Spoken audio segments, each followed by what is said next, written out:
Okay. Welcome. Good to see you guys. Today is an exciting day in that today we're actually going to do probably one of the most important lessons all year. We're going to be talking about kinetic energy and its relationship to work.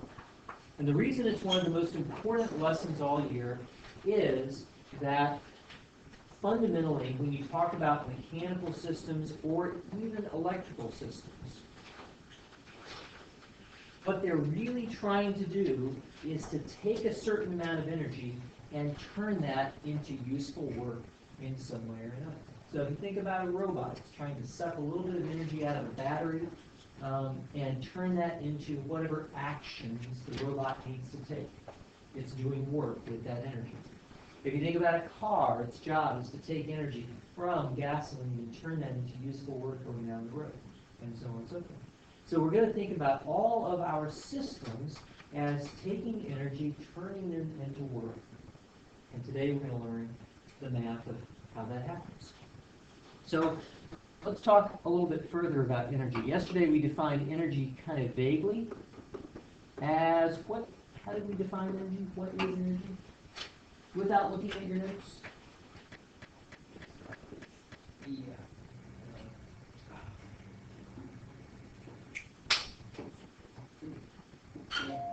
Teachers, pardon the interruption, but a band student. So one of the things that you learn as you go from middle school through high school and college is that the meanings of words matter a whole lot. So if you did not know that energy was the capacity to move an object against a force, then you want to make sure that you know that, because out of that comes everything else that we do. Yeah? I have a question. Are the last two questions we have from homework lesson, is the lesson you're teaching today? Because they were something completely different. Possibly. Talk about kinetic energy Mm-hmm. in your reading, yes? Yeah. Yeah, so there you go. Capacity to move an object against a force.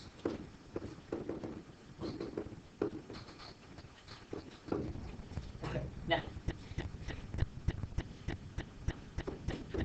we're now going to get a little more specific and talk specifically about the kinetic energy that an object has. And this is the energy an object has because of its motion.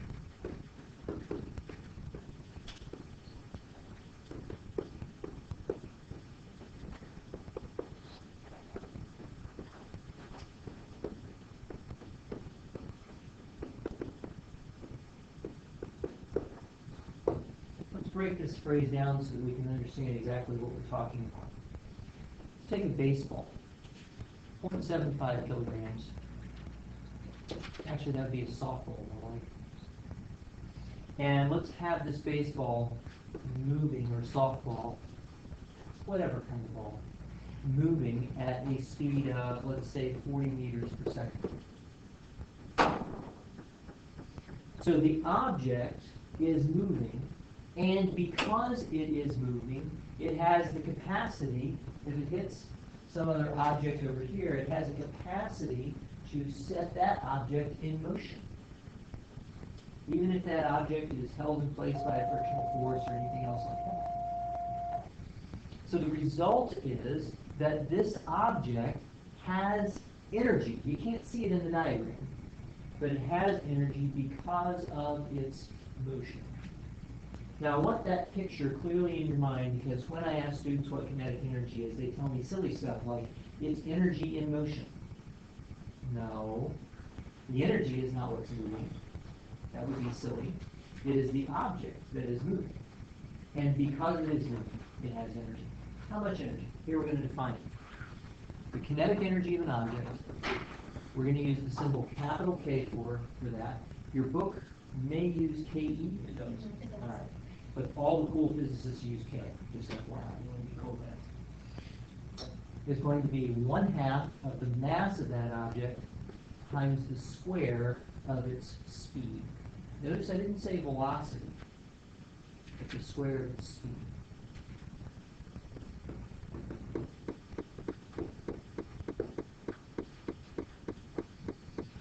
Is that because the direction doesn't matter? Bingo. That's because the direction does not matter. That's exactly it. Notice also that this is a scalar quantity, not a vector quantity. So that, it's just magnitude, that's right. So that if I have two different objects moving in two different directions with the same kinetic energy, it's literally the same. There is no difference between kinetic energy up and kinetic energy down. It doesn't have direction. So it can't be any. Correct. The smallest you could possibly get would be 0, unless you manage to somehow find an object with negative ones. Also, here's a weird thing. Speed is relative to your reference frame, right? So objects will actually have different kinetic energies in different reference frames. But we're not going to worry about that in this class. Hi, this is for you. Okay. So this is our kinetic energy right here. Let's do a couple sample computations just to give you a sense of the size of kinetic energy of different objects. First of all, let's take our ball example. So the ball with mass 0.75 kilograms and speed is 40 meters per second. Go ahead and use our formula here to compute the kinetic energy of the ball. Go.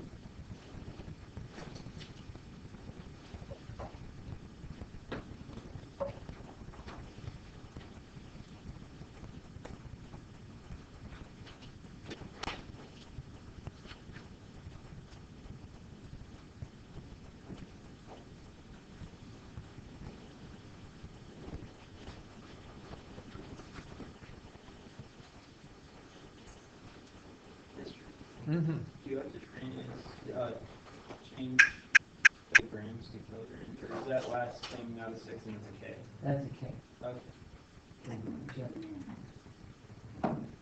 Keep in mind that a gram is about the mass of a paper clip. So if a ball has a mass of 0.75 grams, it's going to get air resistance pretty quickly.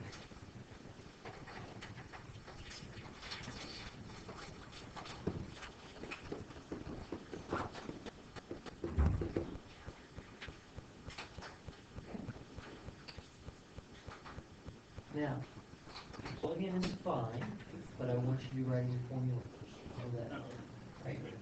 Every time.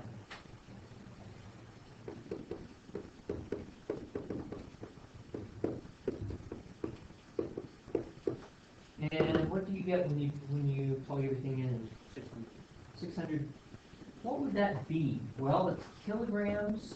Watch the units here. We have meters per second squared, so that's going to be meters squared on the top and seconds squared on the bottom. And we already saw that that was the same as a Newton meter yesterday. And so that's a joule. 600 joules. All right. All right, well, that gives us a sense of it.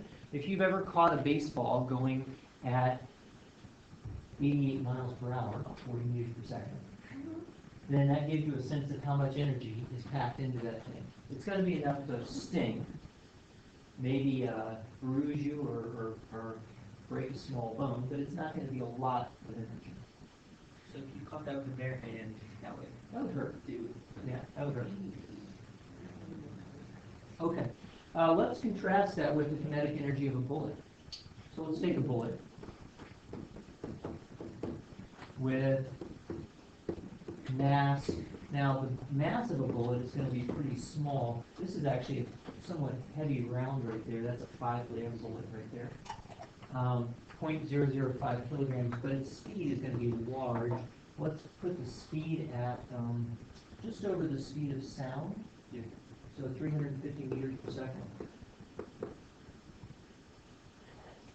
And go ahead and compute the kinetic energy of our bullet here.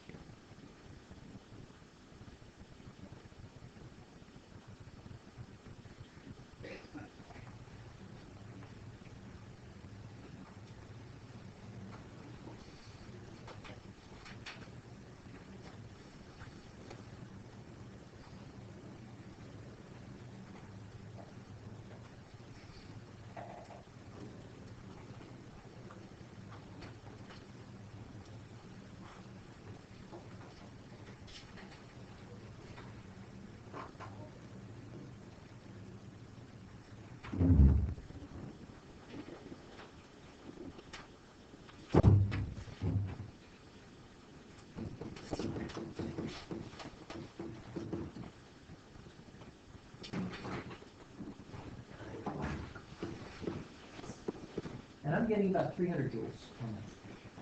So the question is, why does a bullet do more damage than one? What's going on with that? It's a small size of the Yeah, all that energy is concentrated on a single point. Mm-hmm. And as a result, instead of having it spread out over a hand or something like that. And it would be like that instead of. Yes, that's exactly right. So it's going to do a fair amount of damage. Also, this is a relatively slow-moving bullet. So remember our question about doubling?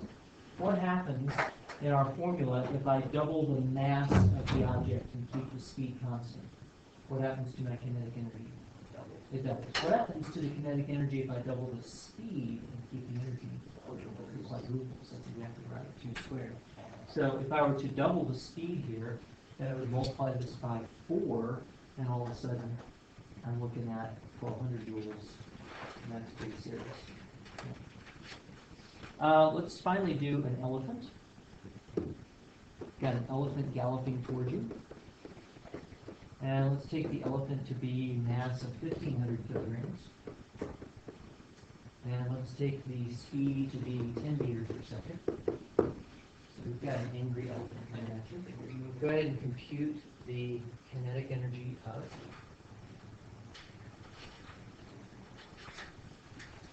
bullets typically travel around 800,000 meters per second. Oh, so I way underestimated this guy. Yeah, this is a slow-moving bullet. Yep. 22 miles an hour. It's a convenient accident that 1 kilogram is 2.2 pounds on Earth, and 1 meter per second is 2.2 miles per hour. Roughly.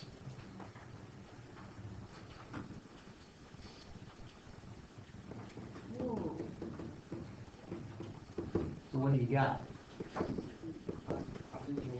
Mm-hmm. No. So we would call this 75 kilojoules.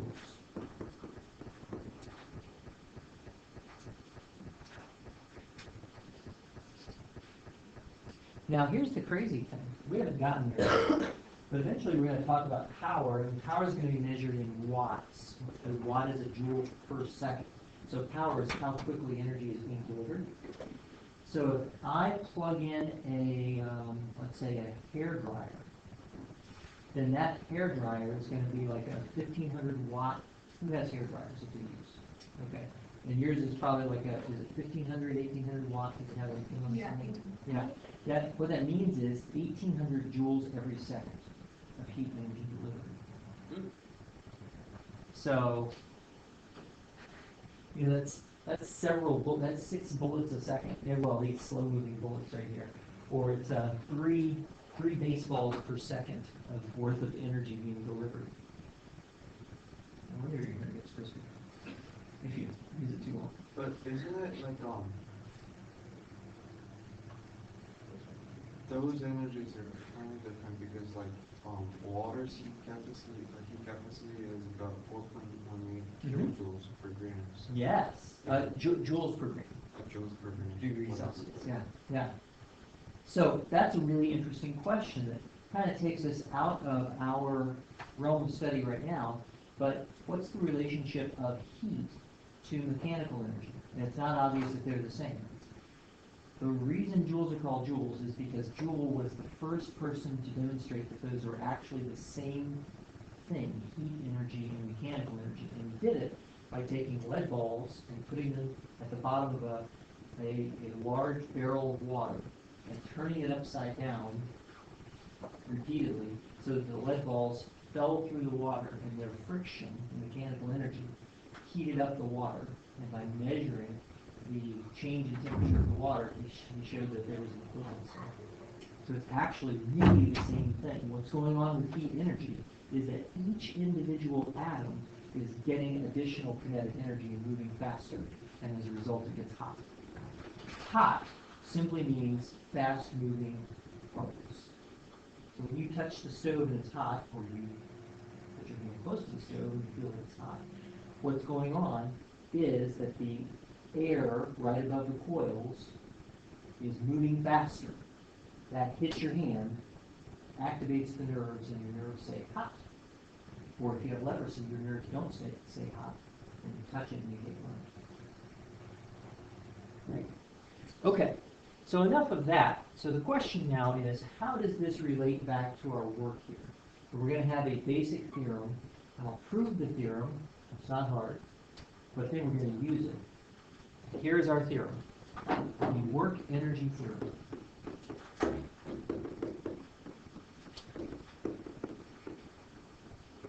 If you add up all of the different works done by all of the different forces on an object, that gives you the net work that we computed yesterday.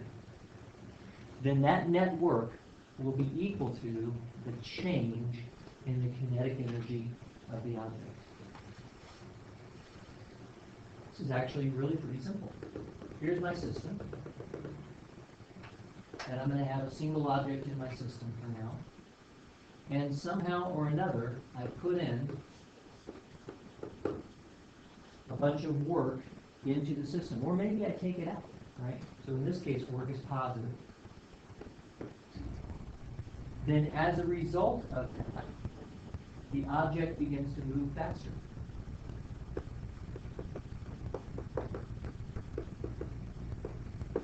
Its kinetic energy goes up. Simple. Conversely, if I have some forces that act from the object so that work goes out of the system, my work is less than 0, and as a result, the object's kinetic energy goes down. And it goes down by the same amount as the work done on the object. So in some sense, it's kind of easy.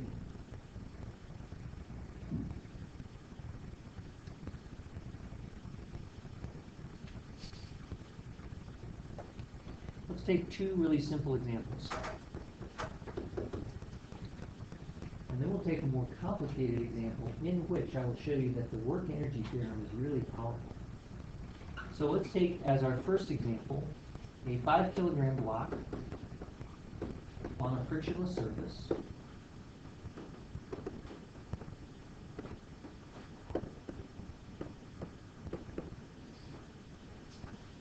Subject to a force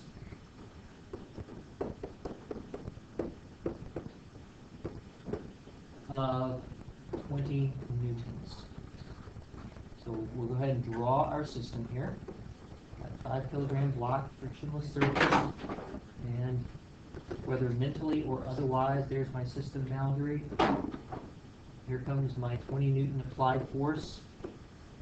And now I'm going to ask this question: how fast, if the block starts from rest,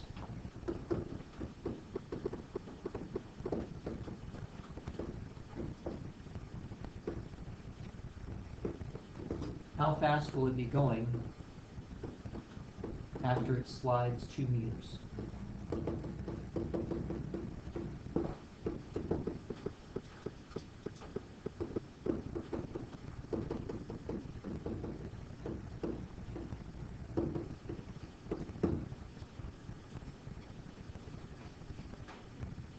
Now, before we get started with this question, I want to observe that we actually already have some tools that we could use to answer this question.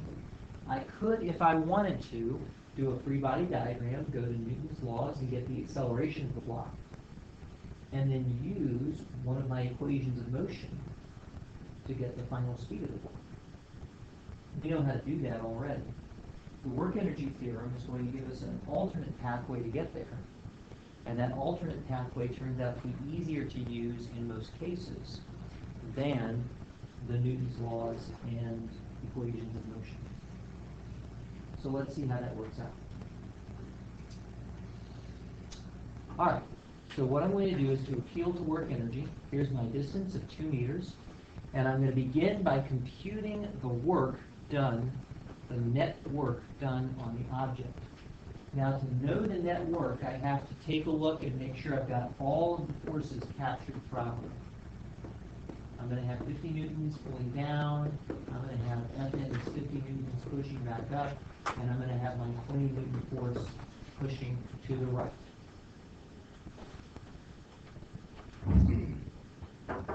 Hey, come on in. I don't mean to interrupt, Mr. Gaines. Please, it's great to see you. Turn this off. No, I'm trying to figure out the math. Well, back to our problem. So we have all these different forces acting on the object. And so we're going to consider all of the works that each of the forces contribute to. But that's easy because these two forces, normal and gravity, are pointing perpendicular to the direction of motion. So how much work do they do? 0. And I can focus only on the one that's actually in the x direction. And the work net then is going to be force times distance parallel, which is going to be 20 newtons, times the 2 meter distance right there is 40 newton meters or 40 joules. You remember that we got this result yesterday. What this represents now is the boost in kinetic energy, the change in kinetic energy that the object experiences. Whatever kinetic energy it had before, it's now going to be 40 joules richer in kinetic energy, and there it is. So I can immediately set that work equals 40 joules equal to the change in kinetic energy, which is going to be the final kinetic energy minus the initial kinetic energy. I usually don't write that step, but I'm just being clear here, which is 1/2 times its mass times v final squared minus 1/2 its mass times the initial squared. Do I know the initial velocity? Well, or the initial speed? Yes, the initial speed was 0 because the object started from rest.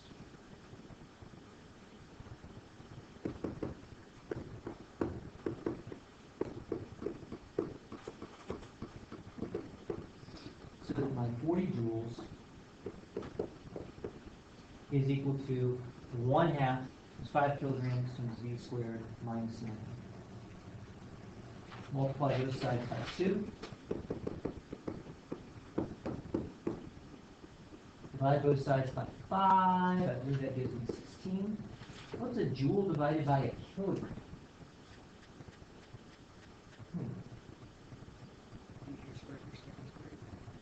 Yeah. And then take square roots of both sides, and you can do that in your head. This final speed is going to be 4 meters per second. Now, all of this looked a little involved because we were doing it for the first time, but let me show you how you'll be doing it after you've practiced about 3 or 4 times. Here would be the short version. We'd start by saying work equals change in kinetic energy. You'd go straight to the diagram and say I've got a single force moving, so that's going to be 20 newtons times 2 meters equals, and now over here we're going to have 1/2 of 5 kilograms v squared minus nothing, and then I can go straight to my solution. This is the short version of that computation. Isn't it nice and elegant? Damani's kind of looking at it. Just did a little bit of the algebra and simplifying here, in my head, but you could do it on calculator just as easy. 20 times 2 times 2 divided by 5, and then take the square root. So that's really, really nice. It avoids having to do the whole sum of forces equals, and now my equation of motion, and blah, blah, blah. So we like work energy. Now, what would have changed if instead the block had an initial speed? All right? So let's change up the problem here just a little bit.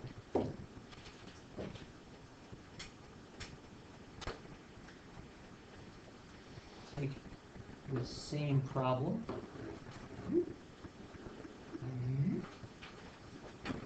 Group it all together. Copy it.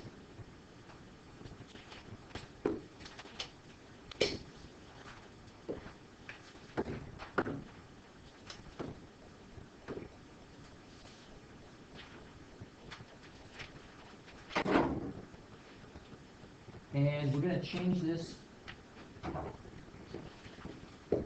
an initial speed of 2 meters per second and see what happens. So now, instead of starting from rest, we're starting already with a certain amount of kinetic energy. I can compute that kinetic energy if I needed to. You can do it in your head, really, because it'd be 1/2 mv squared. What do you get when you compute 1/2 mv squared for the block right here?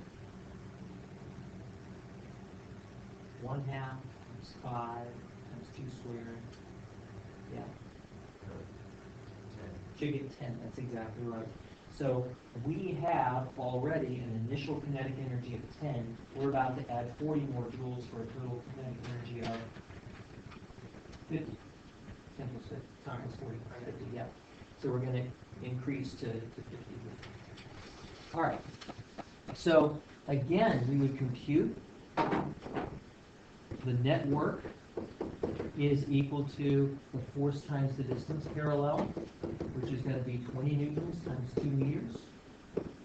And that net work is equal to the change in the kinetic energy, so that I get 40 joules is equal to 1/2 of the mass times the final speed squared minus, and here's where the change comes in. Instead of being 0 now, my initial speed is 2 meters per second.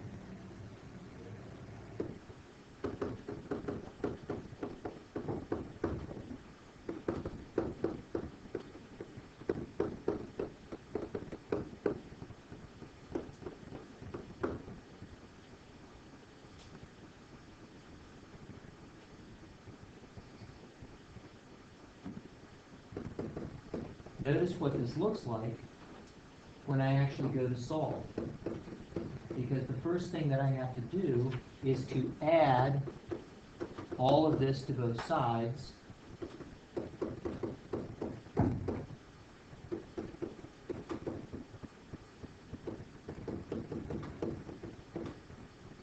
And when I add all of that to both sides, then what I get is 40 plus 10 equals 1/2 times 5 squared.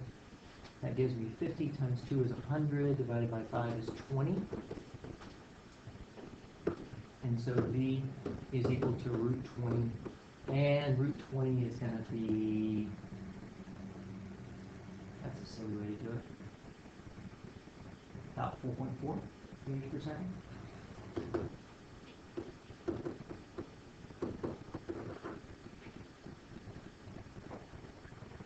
So notice that very interestingly, if I started from rest and put in 40 joules, I got to a speed of 4 meters per second.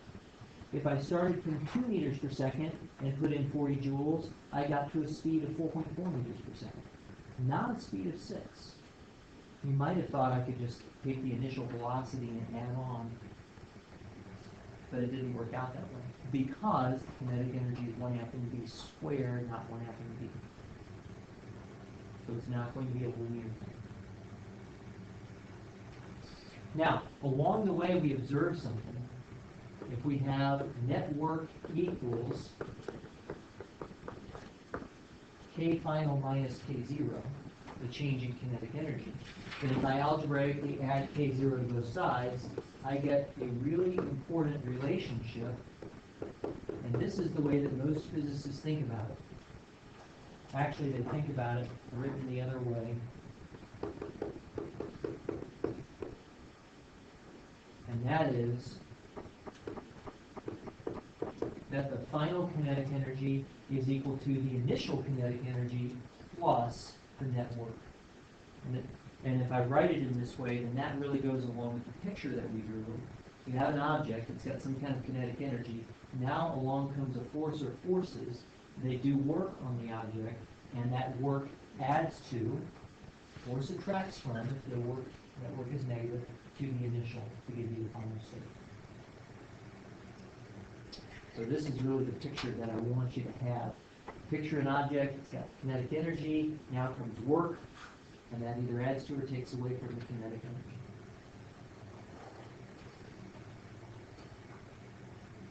What's the lowest you can go for kinetic energy?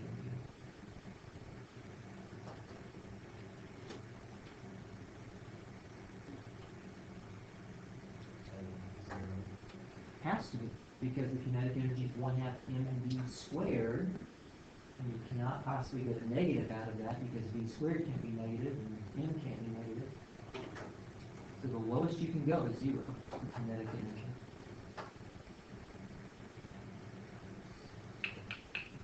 All right. Now, let's do another one.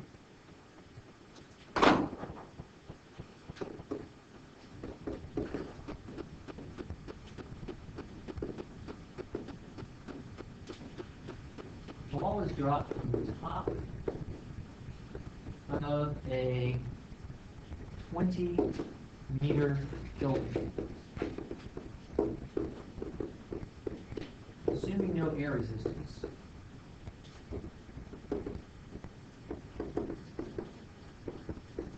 How fast is the ball going at the bottom?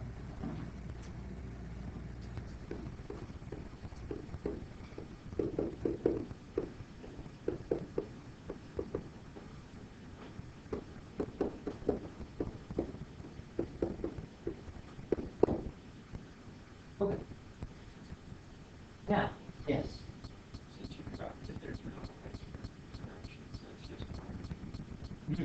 That's right. So initial velocity would be zero. So the initial velocity would be 0. That's right. So that's actually one of the things I wanted you guys to remember. We actually, again, know how to solve this particular problem by using equations of motion, don't we? Because we know the acceleration of the ball. What would the acceleration of the ball be? Yeah, that's right. G going down. And we know the initial speed. So we could pull out an equation of motion. We even know which one it would be. V squared equals VO squared plus 2A delta x. And we could solve this using that equation of motion. So that's not a problem. Work energy is going to be just as easy here. So we're going to do work energy. And the setup for that is draw a quick free body diagram showing the forces acting. Notice that the mass of the ball is not given, so we'll call it, we figure we'll probably cancel out anyway.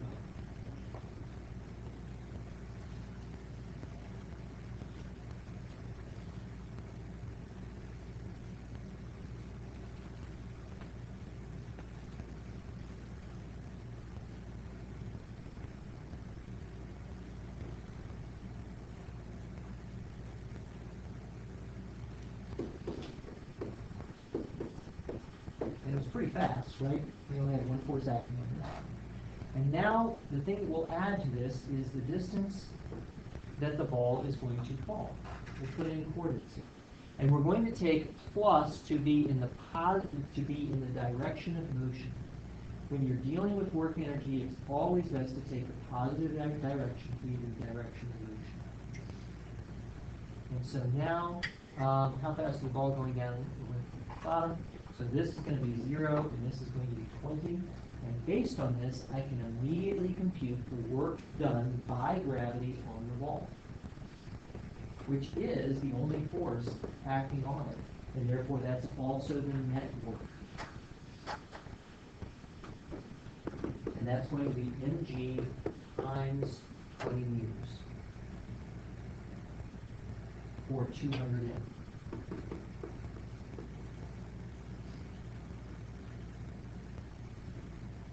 And that work net is equal to the change in the kinetic energy using the work energy theorem. So I can immediately set that equal to 1/2 m times the final speed squared minus nothing, because the initial speed was 0.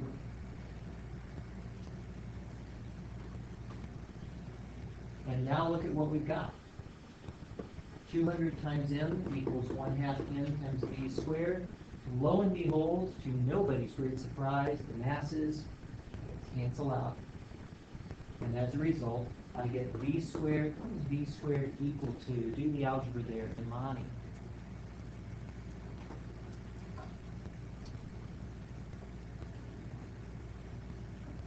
If 200 equals 1/2 v squared, then careful.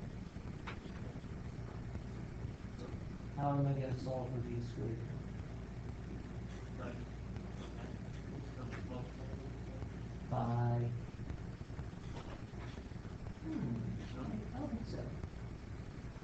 if 1/2 of b squared is 200, then shouldn't I cancel out the factor of 1/2 by multiplying both sides by 2? If I multiply both sides by 2, 2 times 1/2 is 1, right? You gotta think in terms of inverses. And therefore, b squared should be 400 meters squared per second squared. And again, we think in terms of inverses. I need a square root on both sides. What is the square root of 20 meters per second? So this, again, is a problem that we could actually do in our heads. And that's nice. Work energy will often be able to be done in your head or something close to that with a single calculator computation. And that's why physicists like it. Work energy is really superior to those equations of motion that we learned.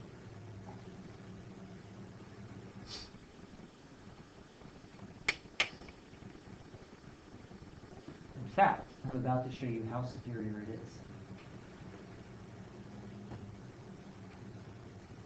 When you know when you're ready. Yeah. So if you had a force like throwing it down, That's where we're headed. would you have to know the mass then? Would you have 3 m's? If you had an additional force, yeah. Unless that force was proportional to the mass. Alright, so let's go back to one of those problems that you love to hate. A ball is thrown with an initial speed of 3 meters per second. Now let's make it 10 meters per second.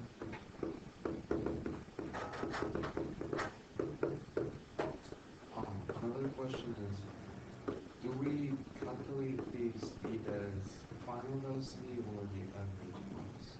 It is final. So what you're doing is you're computing the final speed without knowing anything in between. At an angle of 20 degrees from the horizontal. From the top of the 20-meter building.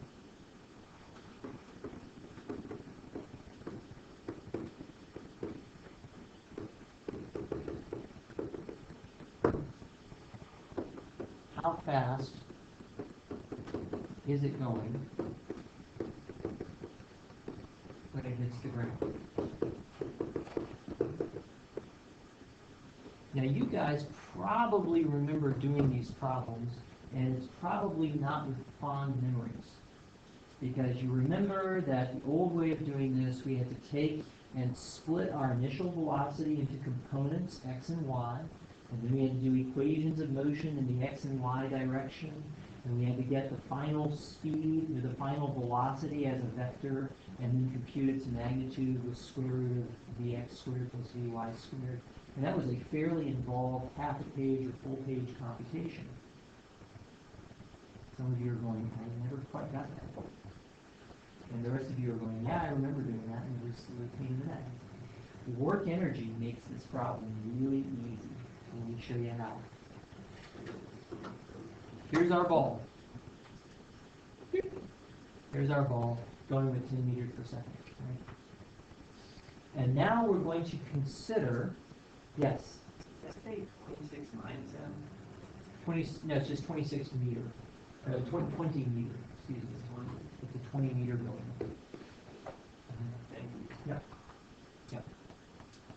So now we're going to draw our initial situation here, and we'll do a free body diagram to determine the forces acting on the ball after it leaves. And there's only one force, and that's mg, pulling straight down. Now here's the beauty of this whole thing. The ball goes up, it comes back down, and we are going to compute the work done on the ball by the only force acting on it, which is the force of gravity. And remember that work is equal to force times distance parallel to that force. Which way is my force pointing? Therefore, I'm going to consider only the distance in the direction of that force. I'm going to consider how far down does the ball go when everything's said and done. It's going to go up, yeah, it's going to come back down, but net, how far down does it go? 20 meters. That's exactly right. Which means that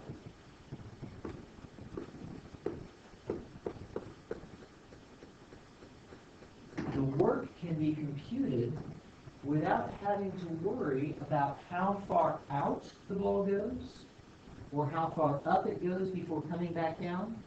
All I care about is the net change in the direction. Now, gravity happens to be a little bit special like that because it's what we call a conservative force. And so I can somewhat ignore the up and down. I couldn't do that with a frictional force. But I can do that with a gravitational force. And I can now set that equal to the change in kinetic energy. So I get 200 m for the amount of work done, and I set that equal to the change in kinetic energy, which is going to be 1/2 mv final squared minus 1/2 mv initial squared. And the initial speed was 10 meters per second. And notice that I don't have to know or care what angle the ball was thrown at. I'm going to get the exact same result whether the ball is thrown straight up, straight down, at a funky angle, doesn't matter.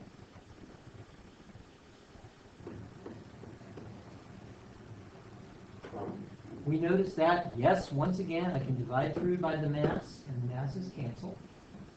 So that I get 200 is equal to 1/2 v squared minus 1/2 of 10 squared. 10 squared is 100 times 1/2, 50. So that 250 is equal to 1/2 v squared. And Damani, if 250 is 1/2 v squared, what is v squared? That's it. And the square root of 500 is a little awkward, but it's going to be 10 square roots of 5, which is going to give you 22 meters per second.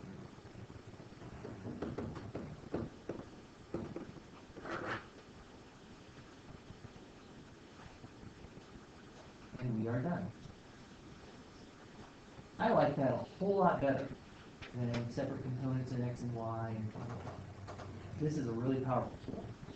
So we're going to continue to learn how to use it, but this was the thing. The only thing I didn't get to you was the proof. I'm going to put that into a video in 5 minutes. It will be nice and short. The work energy theorem is proved using the equations of motion. So, and you factored out that, and that's why it can cancel each other out. Yes, that's exactly right. We factor it out, can't divide both sides by it.